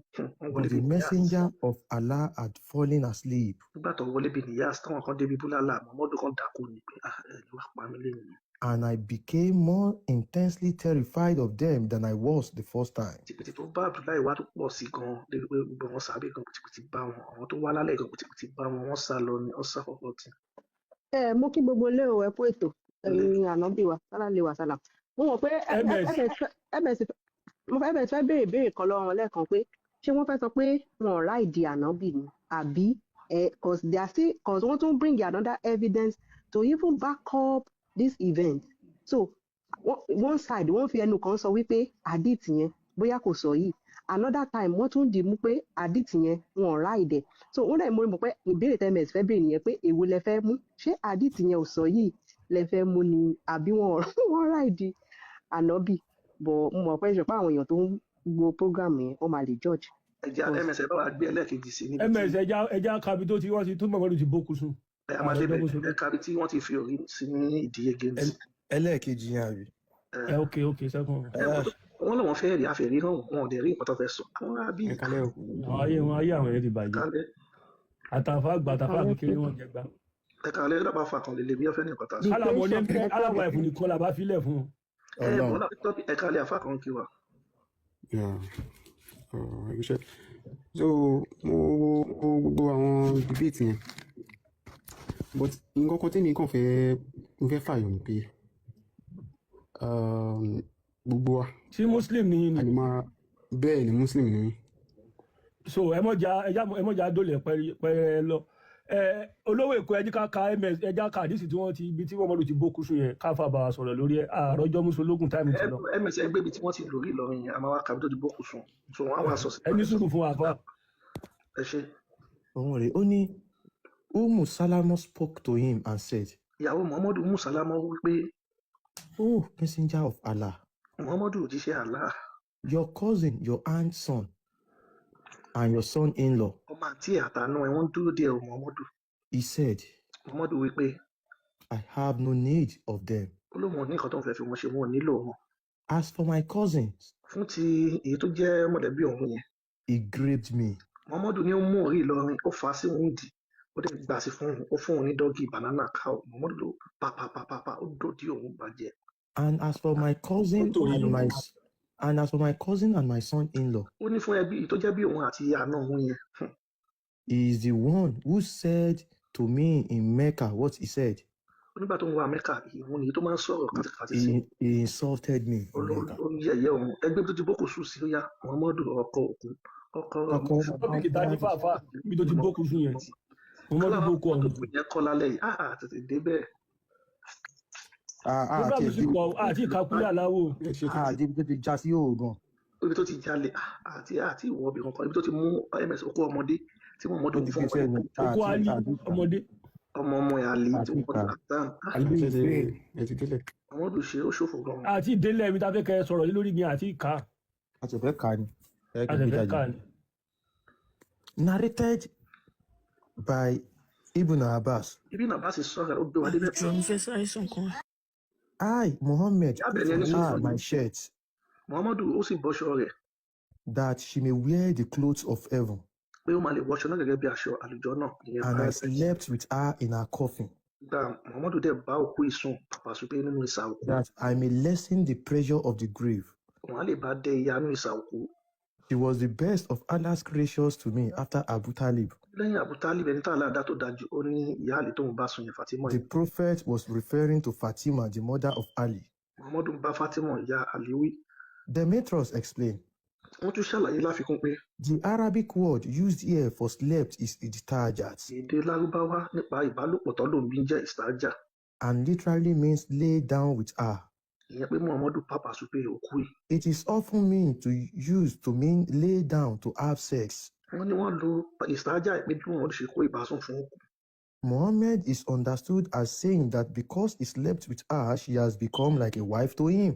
wọ́n dùn bóun ṣe ti bá òkú ìsún wọn ti di ìyàwó fún òun nìyẹn. So she will be considered like the mother of the believers. ti di ìyá àwọn Muslim lọ́wọ́ kan. This will supposedly prevent her from being tormented in the grave. ilé àlè bá dẹ ìyá inú sàòkú. Since Muslims believe that as people wait for Judgment Day, they will be tormented in the grave. nígbà táwọn Muslim ti ní gbàgbọ́ pé gbogbo àwọn Muslim ìyá máa wá fìyà jẹ wọ́n nínú ìsàòkú. To reduce the pressure here means that láti bá dẹ ìyá inú sàòkú bíbá túmọ̀ sí pé the torment won't be as much because she's now a mother of believers. ìyá yẹn ò ní pọ̀ torí Fatima òkú yìí ó ti di ìyá àwọn Muslim. After Muhammad slept with her and consummated the union. lẹ́yìn tí Muhammadu bá òkú ìsún tó fún ní dọ́gì káwọ̀ banana oríṣiríṣi reverse ó bá yín òkú yìí jẹ́. So tẹ bá fẹ́ ibi tá a ti kà ní cans al-umma the treasure of deeds. Ekale everybody. Ekale, first off, congratulations to us for this night. Mo mọ̀ pé kíní tí mo fẹ́ sọ yà kí n ṣe but a bá lè ṣe one off. Ẹ mọ̀ man crown prince kíní kan bàbá kan bá tó máa ń wálé kankan tó máa ń ṣe life yẹn. Ibẹ̀ làwọn Muslim sá síbẹ̀ lọ ti lọ ń jakoro ẹ mọ̀ pé wọ́n lè jakoro síta. Ibẹ̀ lọ wà báyìí life yẹn mo ti kúrò wá ń ṣe yẹn wọ́n wá lọ gbé UNICEF wá adójútì ni làwọn àfáà yẹn bàbá fẹ́ béèrè kinní kan ṣé kinní kan tòótọ́ ni ẹ̀dùnmọ́ kí bàbá yẹn ò kí n really rérò like 88 people or there about less than 100 ló wà ń bẹ̀ but ibi bẹ̀ yẹn wọ́n lọ ń jẹ́wọ́ páwọn lulẹ̀ lórí àwọn life títí wọn wọ́n lọ ń ṣẹnu wúkẹ́wúkẹ́ Àyìnlá ó ti tó kó dákẹ́ lórí àwọn life wọn wọ́n lọ ń ṣẹnu ọmọdé wọ́n lọ ń ṣe ẹnu bí ẹn pé kó má dá sí bọ̀ lórí ọ̀dọ̀ bàbá yẹn gbogbo wọn wá ń ṣe wọ́n wá lọ gbé UNICEF wá ṣé nǹkan tó bá pa léèyàn tó ní fóònù méjì níbi báyìí tọ́kọ̀ lè pop life bàbá yẹn up mo fẹ́ kẹ́rin tó ṣe lọ ń jẹ́wọ́ nínú ibẹ̀ yẹn kí lẹ́rí kí ni bí fún one story náà ti wà okay. gbogbo wọn wá ń ṣe àwọn àfáà yẹn ṣé tòótọ́ ni ṣé kinní kan báwọn pípù yẹn ṣe ń sọ ó dàpọ̀ dá wọn lójú ṣé gbogbo wọn wá ń ṣe bẹ́ẹ̀ ni ó ṣáà ń dùn mí pé àmọ́ wíṣẹ́ pé a lè pop kìíní yẹn because èrò pọ̀ lọ́dọ̀ wa ń bí so that people can see that àwọn èèyàn mọ̀ tó bọ̀ fear ti religion yẹn the life name is Crown Adedipupo yẹn àwọn èèyàn ti ń sọ comment section you can go and check ibẹ̀ lọ́tí lọ. nídìí àwa ń ṣètò wa lọ. àwọn èèyàn ń béèrè comment section ni mo ṣe ń sọ fún wọn because àwọn èèyàn ọkàn lọ sáwọn life wọn ní sọfẹ́ máa lọ ṣe bí kíni wọ́n gbà lálẹ́ yìí pa àwọn lulẹ̀ wọn kọ́ lè bọ́tà sọ ní bọ́tà pé bàbá yẹn jẹ́ Muslim wọ́n lọ ṣe question and answer níbẹ̀ gbogbo ara mi wálẹ̀ èmi tí mo kúrò níbi iṣẹ́ oríṣiríṣi reviews mo ti rẹ́rìn ẹ̀mí mi ti fẹ́. pìtìpìtì ayé ti bá ó bá wọn gidi. ẹjí káfà sọ̀rọ̀.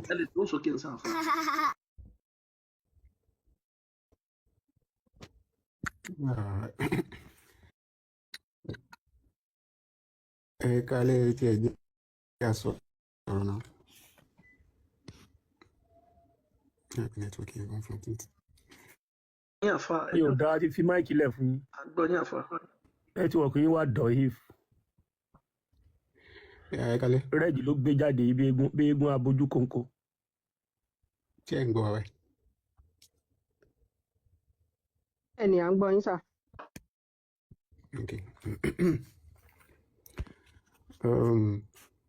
èmi náà wà bí láìfò tí ẹ ṣe parí tó ń sìn. Person àdìsí ta kà ní ìsìn pé mọ́mọ́dún bókù sí ẹ bá wa sọ̀rọ̀ lórí ẹ̀. àdìsí ta kà ní ìsìn pé mọ́mọ́dún bókù sí. nǹkan tẹ́ kóòtù níbẹ̀ náà lè mú wá sí náà kò di past tense náà. eléyìí tó kà láti. àdìsí mi là kà ń sìn pé mọ́mọ́dún bókù sùn ìyẹn ni kẹ́ bá wa sọ̀rọ̀ lórí ẹ̀. ẹ ṣe. àbí iṣẹ́ ẹ̀gbọ́n kí wọ́n tún kà ní. àdìsí èmi ti kà already bó ṣe gbé sójú big screen mo kà. mọ́mọ́dún bókù sùn àbí ọba sùn. àdìtì yẹn irọ́ ni. tí Muhammadu bókù sún àbí ọba sùn. àdìtì yẹn irọ́ ni. ok kí ló dẹbi sọ pé irọ́ ni. ẹ ṣe torí aláwọ̀kọ́ gbogbo àdìtì tó bá sọ híhù tó jẹ́ òdodo ẹ máa rí traces ẹ̀ nínú Quran. ok. so ìròyìn tọ́lọ́ dẹ̀ fi ròyìn àná nínú Quran olùkùlẹ̀ Allah the best character ẹni tó níwà tó dáa jù. so story yẹn ó dàbí ẹ má bínú ẹ jẹ́ n sọ̀rọ̀ mi délẹ̀ jọ tó lọ. àfa àkùsẹ́rí bá ti wà àwa máa ń sọ̀rọ̀ pẹ̀lú evidence. ẹni sùúrù àráyé ẹjọ́ wẹ́wẹ́ rárá. ayẹjọ́ kan àwa máa ń sọ̀rọ̀ pẹ̀lú ẹni tó bá sọ̀rọ̀ ẹni sùúrù àfa ẹ kì í sàwọn ọmọléke oyin lẹ́nu bá sọ̀rọ̀ ẹ bá fẹ́ sọ̀rọ̀ mi ẹ máa wà pẹ̀lú ẹ kàn ní wá bí kẹ́kọ̀ọ́ dẹ́mu àdìsí kan àbí kúrò àwọn kan. mo ti wà lórí láìfù yìí látẹ̀kọ́ mo kàn ń gbọ́ gbogbo bẹ́ẹ̀ ṣe ń kà ṣe mo ṣáà farabalẹ̀ mo gbọ́ yín.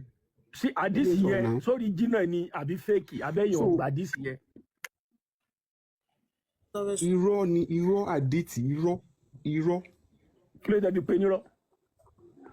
ó dà gẹ́gẹ́ bí ẹni wípé ilé tẹ ní ká padà lọ́sìn pé ẹja padà wálé àwa rí pé tó ń ṣe níta bá lọ́wọ́ àwọn bàbá wa. tó bá wù yín kẹsùn tó bá wù yín kẹsùn títí. sẹ́ni ẹlẹ́ wọ́n ti blọ̀ jàre ó ní rọ́là dísì ẹni tí ò ti kọ tíra tó ní rọ́là dísì so náà báyìí mo máa kọ́ táìmù pẹ̀lú wọn. ẹni sọ pé ilé tẹni kan padà ta ní rẹ yín lọ nílẹ̀ bá sùn ta. so Olúwadámilọ́lá ẹ̀ka lẹ́ Olúwadámilọ́lá ẹ̀ṣin máìkì so wọ́n tí wọ́n sọ pé irọ́ ni àdìsí kan wàá mú ọ̀yẹ́ tó jó tọ́ wa wàá dẹ̀ fi hàn wá ẹ̀ka lẹ́. báwo ṣe ó dùn mí lọ ní ìrọ̀sán yẹn bí alẹ́ yẹn mo wà ní bí mo ṣe kí mo lọ sọ́dọ̀ àfà mo fẹ́ kọ́wọn náà gbọ́ sí nǹkan tí ètò yẹn ó yà dùn mí pé wọ́n já mi bọ́ ọ̀gbẹ́ ètò yẹn torí èmi bí wọ́n ní kò tọ́ súnà kíyàn bọ́ ọmọ ọdún mẹ́sàn-án kíyàn bá pé ọmọ ọdún mẹ́sàn-án kíyàn bá ní àjọṣepọ̀ èmi wá lọ sọ́dọ̀ pé kọ́kọ́ mo wá dúró fún pé kọ́dà yín lóhùn ni ẹ fi dán mi bọ́lẹ̀ èmi wá bí wọ́n lè ìgbà tẹ́mi kú tí ẹ já mi wá bí wọ́n lè pé ṣé ó tọ́ súnà ọmọ ọdún mẹ́sàn-án ọwá ní kò tọ́ súnà mo wá bí wọ́n lè pé ṣé wà náà lè kàn án ọwá ní kò sí ń bẹ̀. ṣé ẹ̀ ń gbọ́ mi. ìgbà tó sọ pé ilé kò tọ́ súnà yẹn ṣé wọ́n fún yín lẹ́rìí. fún mi lẹ́rìí èmi bí bẹ́ẹ̀ lọ́sọ̀ yìí ní ọ̀rọ̀ yẹn lẹ́yìn tí ẹ̀ ń bí mi lẹ́yìn ọ̀rọ̀ ẹ mọ̀ kò yé èmi wá lábá bí mo ṣe ṣe tán ẹ̀mú wá lọ síbi tán ọ̀pọ̀ àwọn afáyẹn pọ̀ mẹ́ ẹ̀mú wá lábí fún ọ pé ṣe àdá sọ̀rọ̀ tí mo sọ ṣe àpò nǹkan ò yé mi mú wá báwọn ni mo fi gbé fún ọ ní ọ̀sán yẹn pé. sísá Olúwadámilọ́lá ṣé ẹ lè ka Quran tàbá yín gbèsè. àwa la àtẹ́ǹdì sí wọn nírọ̀lẹ́. lórí kọ́lẹ́ mọ̀ bí wọ́n lè kà á dísà.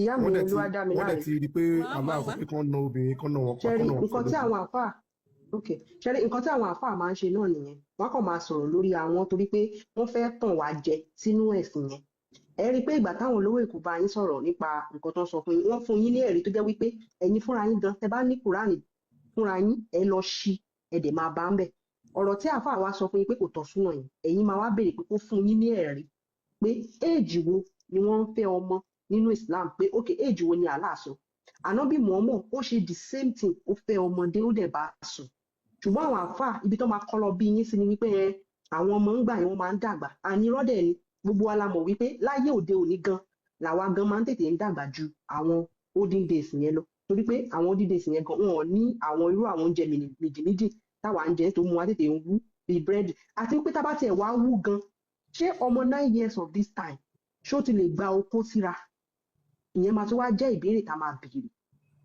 so irọ́ ni wọ́n ń pa wọ́n fẹ́ kọ́ lọ bí yín sínú bẹ́ẹ̀ ni and ẹ̀yin fúnra yín mo mọ̀ ẹ máa lọ school ẹ lè kà nǹkan ẹ lè understand. lọ jẹ́ pé àgbàlagbà kan ẹ̀ ń gbin kẹ́ tó jẹ́ ni àtàwọn ọmọ ọdún mẹ́sàn-án. gbogbo aládẹ̀mọ̀ wípé ọmọ 9 years number one nǹkan táwọn tó ń defend Kíní tí wọ́n mọ̀ ọmọ 9 years kò tí lè secrete hormones láti even gbádùn ìbálòpọ̀ yẹn kò tí lè ní pé kò lè ní feelings yẹn pa pé òkè ẹ hàn pé tóbìnrin àtọkùnrin bá jọ wà wọ́n máa ní kíní ọ̀jẹ̀ pọ̀ àwọn tẹ̀fẹ́ ọmọ kékeré kò tí lè nǹkan ara ò tí lè dàgbà débi pé ó fẹ́ sọ pé òun fẹ́ ṣe nǹkan yẹn so tí àwọn ọmọ yẹn gan is even a pain òun ló fi máa ń jẹ́ wípé ó máa ń fa ìdí ojú ara wọn àti kíní ó máa ń fà papọ̀ débi pé wọ́n máa rùn tó yẹ pé àwọn tó ní kíní yẹn jù ní Nàìjíríà àwọn northerners and àwọn dẹ̀ ló ń practice súnà ànábì yẹn so ìyá mi má jẹ́ káfà àkọ́kọ́ kọ́ lọ bí yín sí kíní. ṣé so sista Olúwadámilọ́lá kí ni ẹ tún fẹ́ kí lẹ fẹ́ béèrè kí lẹ fẹ́ mọ̀. ìbéèrè tí mo tún wá fẹ́ béèrè ni ìbéèrè tó ní ànábì wa Muhammad sallallahu alaihi wasallam pé àwọn àjùjọ̀nù wọ́n bá sùn tí wọ́n bá sùn mi ò gba ẹni fún. ṣe lè ka tábà gbé tábà fi hàn iṣẹ́ lè kàwé. táìmù dání mú tùmí bọ́ọ̀lù mo fẹ́ kọ́ wọn náà gbọ́. ẹ má bínú aníṣẹ́ yìí lè kàwé afẹ́fẹ́ káfí hàn yín kẹ́ka fúnra yín báwọn àjùjọ̀nù ṣe bá Muhammadu sùn. ṣe lè ka. tí mo bá rí tí ó bá ti ń ṣe ní èdè. ok ms báwọn gbé sí àwọn gbé sí ń sìn ms bàbá kan ní báwo la ṣe kí ló fún wa lẹ́rìí pé Muhammadu bá ọmọ ọdún 9 sùn orúkọ Muftar ẹ lè bá wa gbé wọn sókè àwọn bàbá wa ni wọ́n pẹ̀lú gẹ́gẹ́ bí fọ́tò tí wọ́n lò yìí. Muftar kọ́kọ́rọ́. aláàjì yẹn jẹ́dù sọ fún mi pé 16 years ni Muhammadu bá. irọ́ ni jàre bó ṣe ń parọ́ kiri nìyẹn. lẹ́ẹ̀ni wọn lẹ́rìí so ìyá wa Olúwadámilọ́lá Ẹlísù bàbá Yusuf Muftar ẹ kálẹ́ ṣe wà mẹ́.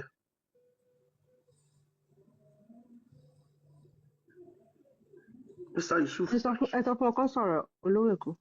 náà dàpọ̀ èèyàn kan ti mú tu wọn mi ò yára bẹ̀. So sista Olúwadámilọ́lá ms bá wọn gbé sí níbi tí àwọn àlejò ti bá sùn. Sista Olúwadámilọ́lá fẹ́. ok bí ms ń gbé wá bàbá Yusuf tẹ bá fẹ́ tan máìkì yín bóyá ẹ̀ṣẹ̀ bẹ̀rẹ̀ sí lo TikTok ẹ máa wò sàlẹ̀ pátápátá níbi fóònù yín ẹ máa rí ibi kan tó dàbí orí eléyìí tó tẹ̀lé tó dàbí one tán wá cross yẹn tẹ bá ti tàn ó máa tàn so tẹ bá ń sọ̀rọ̀ a máa gbọ́ yín bẹ́ẹ̀ ti wà báyìí àgbọ̀ nǹkan tẹ̀ ń sọ. ẹ lè bá wọn ṣọ́ lè máa mọ owó ẹ̀. a ti send wọn ní mic bọ̀ wọn ò gbà. ẹ rìmúùtù kọ́ sọ̀rọ̀. ẹ bá wọn bá Sista Dámilọ́lá gbé jáde. ok. wọ́n ní àwọn ibi táwọn àlejò ti bá Muhammadu sùn. ṣé tá a kà tán sọ. mo fẹ́ gbọ́ náà ni ó dẹ̀ àdún mi pé ọ̀sìn bíbá. wọn ò ní fẹ́ dúró bí táìmù yìí ọmọ nǹkan tó ń ṣe. ẹ wò wọ́n ti jẹ́ tán jà rẹ̀ gbogbo àwọn nǹkan tó fi pamọ́ fún wa la ti ń kà yín Islam ní nǹkan kan tó fẹ́ wá ṣe kò ní nǹkan tó fẹ́ wọ́n fà wá ẹ̀yìn kó wa báyé jẹ́. ó ní Abdullah related. abẹ́kọ̀ kà Sista Olúwadámilọ́lá. mò ń gbọ́ kọ́tọ́ kà mò ń fún un. ẹ̀ka. ẹ̀ẹ́kọ̀ kà mò ń bá wọn lọ. olórí ẹ̀ka kàkiri. ok Abdullah related. Abdullah ṣàlàyé pé. The messenger of Allah sent for me. Muhammadu ní kí wọ́n lọ pe Abdullah wá. So we set out until I reached such and such a place. wọ́n gbéra títí tí wọ́n fi dé àwọn ibìkan. And he traced a line for me. Muhammadu wá ya ìlà fún Abdullah. And told me. ó wá sọ fún pé. Stay between the two edges of this line. ó ní kó wà ní ibi ìlà yìí o ẹjọ́ ẹgbẹ́ wà ní United Power Tap. Don't go outside of it. o gbọ́dọ̀ bọ́ta kúrò ń bẹ̀ o. If you go outside of it is over for you. tó bá bọ́ta ó ti tán fún ẹni ikú dé. Abdullah said, and so I stayed here. Abdullah bá dúró síbẹ̀. Then the messenger of Allah went off a stone's throw away or a little farther. Then Abdullah mentioned a group of male members who looked like the Zoot people and said, by Allah winning, with no clothes on them. But I did not see their genitals. Very tall and scrawny. And they came and started to ride the messenger of Allah.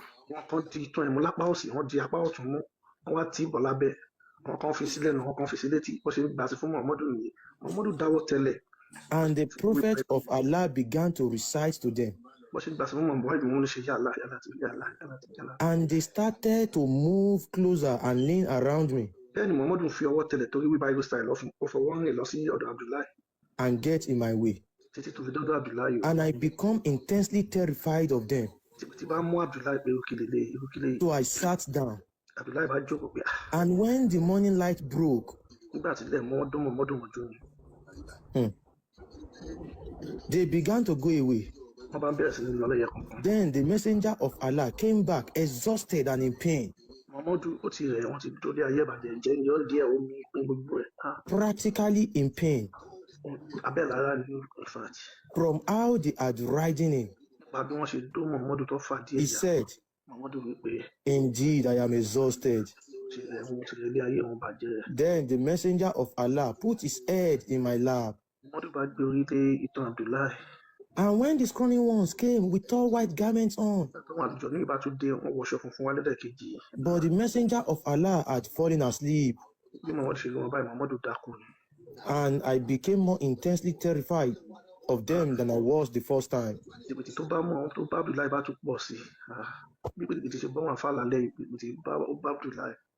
So ìyá wa Olúwadámilọ́lá kí lẹ sí.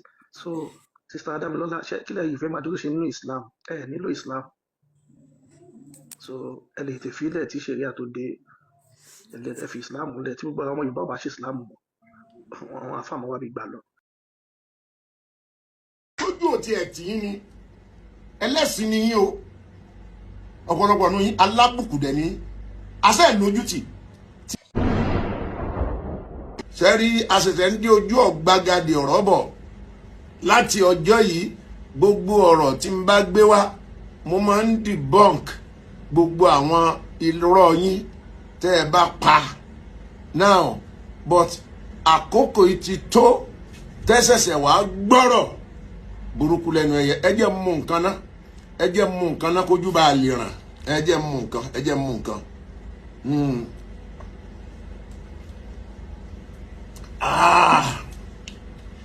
ẹ lè mọ̀ pé nǹkan ò ṣe mí bàbá ńlá kú bàbá yín ni nǹkan ṣe bẹ́ẹ̀ mo sọ fún yín fẹ́ rí gbogbo ètò ẹ ti ṣe kọjá ẹ̀yin tẹ́ ń wá sí comment section mi gbogbo èébú èpè tẹ́ ti ṣe kọjá mo bùn yín nìyẹn any moment from now ètò wọn ti bàbá ńlá kú bàbá ẹ̀dá sá wá sí comment section mi wá sọ̀rọ̀ rádaràda níbẹ̀ màá gbé orúkọ ẹ màá lọ sórí profile màá píntì fọ́tò ẹ màá wá bẹ́ẹ̀ náà tán bí owó màá tọrọ èpè màá tọrọ àṣẹ fún yín fámìlì ẹ gan á gbọ́ wọn á pè ẹ pé kí sọ ya wèrè ìwọ gan á gbọ́ tó bá ń kírun lọ́wọ́ báyìí tẹ̀sùnbọ̀ ọmọ já ní owó ẹni ìrun á já sí méjì mẹ́ lórí sẹ́ẹ̀lì ọ̀pọ̀ yín ya olórí burúkú ni a ní àwọn mùsùlùmí tó jẹ́ wípé kádàrá láò àyànmọ́ ló gbé wọn débi pé wọ́n bára wọn nínú mùsùlùmí wọ́n dẹ̀ gbà fọlọ́run wọ́n kéwú débi pé kán mọ̀ túmọ̀ tí ẹ má bínú ohun tá a mú yẹn ni bóyá tí wọ́n mọ tí Kùránì sọ àbí àti ti sọ ní táwọn àáfàá sọ fún wọn ni wọ́n ń tẹ̀lé wọ́n á dẹ̀ lè sọ pé wọ́n fẹ́ kúrò nílànà yẹn báyìí àwa ń sọ fún yín ní tá à ń bí ni pé ní tí àwọn èèyàn ń kà jáde sí bẹ́ẹ̀ ni ẹ̀ ń ṣépè ẹ̀ ń bú èbú ẹ mọ̀ wípé ẹ̀yin nìkan kọ́ ni tómi tọ́yọ̀ sí lẹ́nu ṣéta làgbà ẹ̀ fi lẹ̀ bẹ́ẹ̀ máa fi hàn ẹ́ pé Jésù gan ṣépè sọ́gi ọ̀pọ̀tọ́ bẹ́ẹ̀ ni mo sọ fún ẹ náà igi burúkú tí ò bá ti léso á fún lépè ẹ gba èpè gidi gan wá sí comment section mi èmi ti rẹ́dì yín báyìí sọ pé mi ni mo ní page kìí ṣe tiẹ̀ tó bá gbọ̀n kankan tó fẹ́ ṣe lọ ṣe fídíò tiẹ̀ kó send ẹ̀ sí TikTok àbórí Facebook àbórí page but o wá sí page mi o wá sí rádaràda kan wàá mọ̀ pé ọba àyàn ńlé wàá mọ̀ pé ọba àyàn ńlé orí tá a fi ṣègbè kò tí ì kúrò níbẹ̀ now lórí ọ̀rọ̀ yìí gbogbo wa láwo debate tó ṣẹlẹ̀ ní ìjẹta ń bẹ̀ ó ti dìjẹta báyìí mo sọ̀rọ̀ yìí ṣáájú wípé number one kọ́gbẹ́ni yìí mú kúrò lẹ́nu pé Christian ló ń sponsor wọn ó mú mẹ́nu number two ẹ má ṣe pé ni mo sọ fún wọn number three àkókò olè tó tí wọ́n fi máa gbé aláwo wá àbóníṣègùn ẹ jẹ́ kí kọ́kọ́ ṣe tiwọn wọ́n dẹ̀ bẹ̀rẹ̀ debate lórí gbólóhùn kan tí ìyàwó ànábì àbí ìyàwó àlàní lédi yẹn ń jẹ́ tó jù ú lẹ̀ ká fọmọdé ká mọ̀ fọmọdé adẹ̀ farọ́ títí ọ̀gbẹ́ni tó ń lé ẹnu yìí ọ̀dẹ̀ kó tí àyà Kùránì méjì kò dẹ̀ rántí àyà ọ̀ràn ti Kùránì méjì kò rántí fáàsì ẹ̀ ọmọ pé sura kìíní kan báyìí but àyà ètò yẹ kó fi pé 3 ó fi pé 4 ṣé yẹn lọ fèsì àwọn ms bàbá tó ọlọ fèsì ms bàbá ó pìpì ara ẹ dáadáa at the end ẹ wá ń dà sórí ọba Solomon sọ ló pè yín ni ṣe bẹ́ẹ̀ yẹn lẹ lọ́ba ẹ fẹ́ sọ fún wa pé Christian lọ́ba Solomon àbí ó ṣáìdì wọn ó wà bias irọ́ ni ó bà tí yín jẹ́ èpè ni ó pa yín sẹ́rí ibi ẹ dé dúró lónìí àìgbọràn yín orí ọ̀kẹ́rẹ́ kòkó láwo bàbá wífọ́ mẹ́ni á gbọ́ ànábì yín tó ti mọ tó dì sínú àlùkùránì ó ní ẹ má lọ bá wọn o ẹ má bú ẹ̀sìn wọn o kán má bàa padà bú ẹ̀sìn yín kán má bàa dùn yín ṣé etí yín di ni ṣé ẹ gbọ́ràn ni ṣé olórí burúkú lọ́pọ̀lọpọ̀ yín ni tó bá jẹ́ pé ẹ tẹ̀lé aṣáájú yín jẹ́ ń sọ fún ẹ ajágbe mọ́gẹ̀fẹ̀rí 60 ló ti ń tàmpà pẹ̀lú Christian àtẹlẹ́bọ Àjàlá kí lorúkọ Adébọ̀wálé bí 70 náà ti ń tàpá pẹ̀lú Christian náà ti ń búlì wa tá a dákẹ́ orí yín tó burú ń gbà yẹn dìde ẹ sọ̀rọ̀ ẹ sọ pé wọ́n fẹ́ dájẹ́ sílẹ̀ o wọ́n fẹ́ dájẹ́ sílẹ̀ o wá sí kọ́mẹ́ǹtì mi wá sọ̀rọ̀ lọ́wọ́ tá a wà yìí àjọ tán pátápátá ni bẹ́ẹ̀ mo sọ fún yín sà ẹ rò pé bẹ́ẹ̀ ṣe lọ jólè ya Ọ̀ṣun ní Kwara ni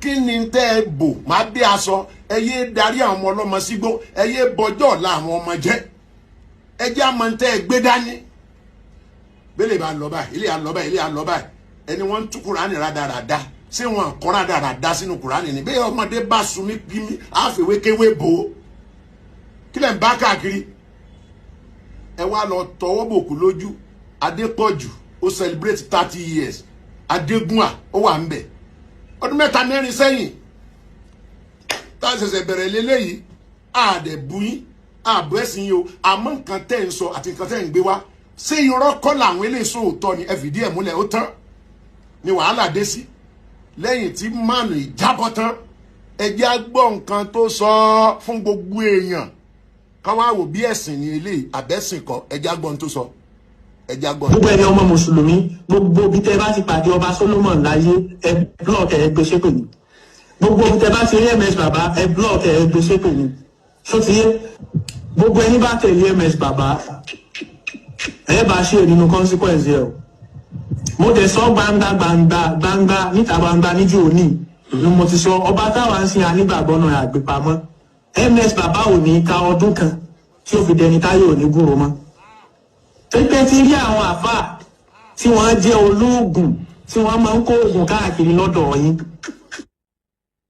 jásọnù bẹ́ẹ̀ ni ìmáàmù kan mu gbóyó èyí tójú òtí ẹ̀ tì yín ni ẹlẹ́sìn ni yín o ọ̀pọ̀lọpọ̀ nu yín alábùkù dẹ̀ ní asẹ́ lójútì tí máàmù yẹn mu gbóyó tó ń rẹjú pé ntọ́ wà nú ẹ̀sìn àwọn ló ń kà jáde nínú àdìt ẹni bá ti rí oṣù ṣáájú sọ́lánà Sókótó á pa ni tí wọ́n bá fi kinní kan jẹ láàrin a minute yàtọ̀ fi mí jẹ á pa ni ẹ bọ́ tẹ pààyàn ayé gbà yẹn lẹ́rùn àbí nọ́ọ̀tì lẹ́rùn pẹ́ wà wọ́n á pa yín tìrantìran kí ló dé gan ẹ dẹ̀ ń purọ́ mẹ́sìn àlàáfíà báwọn tó bá jẹ́ mùsùlùmí gidi bá wà kán pe ọpọlọ wọn kán bọ́ ọpọlọ wọn sọ̀rọ̀ kán pe ẹ̀yin mùsùlùmí orí mídíà kán pe yín wọlé kẹyẹ tutukutu kẹyẹ báyé jẹ kẹyẹ ṣe yánmayànmọ́ kẹyẹ ṣe rádaràda kẹyẹ ṣe orí burúkú èmi pẹ̀lú yín ọ̀rọ̀ pé mo ti ẹ̀ ń dìbọn kí abíkan mo ṣẹ̀ṣẹ̀ dé pẹ̀lú yín bẹ́ẹ̀ ni mo sọ fún yín sà ó dàbọ̀.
mo jẹ́ ẹ̀jẹ́ fún orílẹ̀-èdè mi ilẹ̀ Odùduwà tó ń ṣàn fún wàrà àti fún oyin ilẹ̀ tó kún fún àwọn akọni ọgbọ́n ètò àti òye mo ṣe ìlérí gẹ́gẹ́ bí ọmọ ológo ilẹ̀ adúláwọ̀ ìtànṣán oòrùn láti la ayé já nílẹ̀ Áfíríkà láti gbé ilẹ̀ Odùduwà lárugẹ.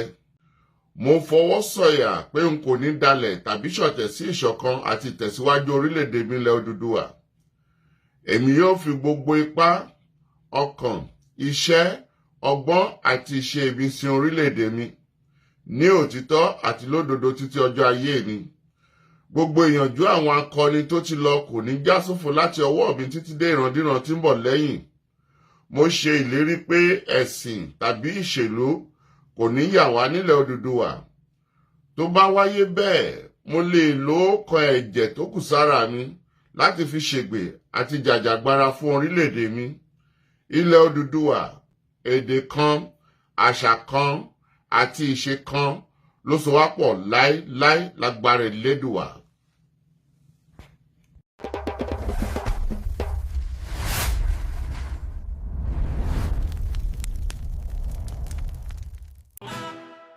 Wetin you dey wait for? If you never subscribe to Arole Baba 1010 Media and TV, you dey miss street gist.